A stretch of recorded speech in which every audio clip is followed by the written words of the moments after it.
Have you ever wondered why we haven't all starved to death?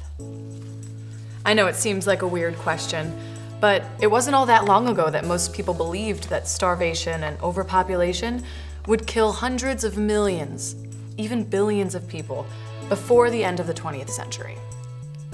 But within the last year, our world's population has now reached over 7 billion people. That's double what it was 60 years ago. So how is it even possible that we haven't all starved to death? I'll let this guy explain.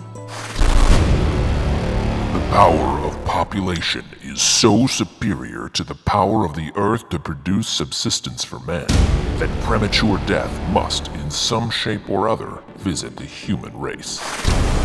We are moving towards the twilight of civilization, and with another century like the last, civilization will be facing its final crisis. The battle to feed humanity is over.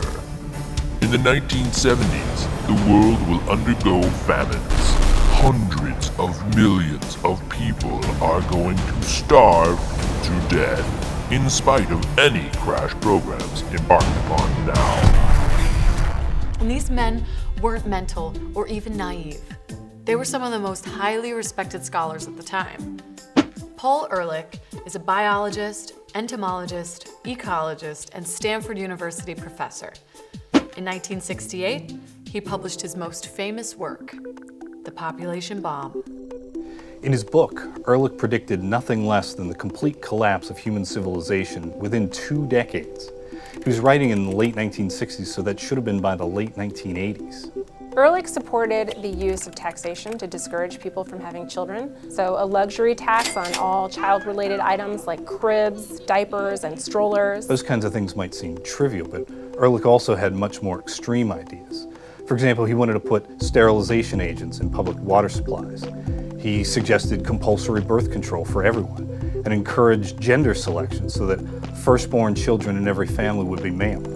But the reason that human population was growing was not because people had suddenly started breeding like rabbits, because they'd finally stopped dying like flies. As civilizations become more educated, they tend to have less children. Families don't need to have as many children, so birth and death rates start to stabilize. The cause of human population growth was a health explosion.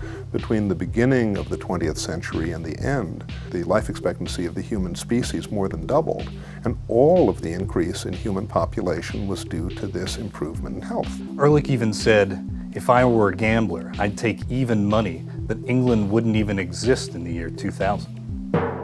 The year 2000? It sounds so silly now, but all of these predictions were made from well-respected scientists and scholars and were based on conclusions from the information they had at the time. Luckily, these doomsters weren't the only ones calculating our future. We also have the boomsters. The difference between the doomsters and the boomsters is the idea of whether a potential problem poses a dire threat or an opportunity. One sees an impending crisis, while the other sees an opportunity to create a positive alternative outcome.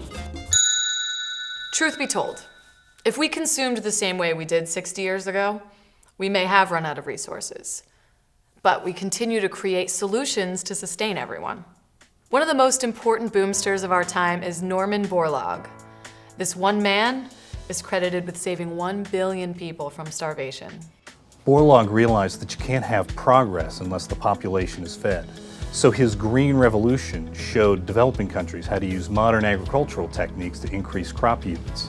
With new inputs of seeds and additional fertilizer and water-responsive varieties, you could get doubling, quadrupling of yields on given fixed parcels of land over what had previously been possible. All this abundance and the availability of much cheaper food has vastly improved the nutritional value of human diets all around the world.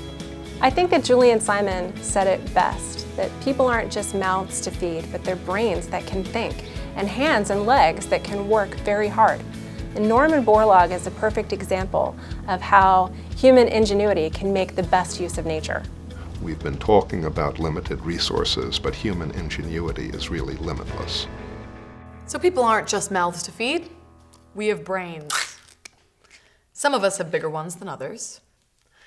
But it's comforting to know that with human ingenuity, we'll always be up for the challenge, creating new innovations to feed everyone.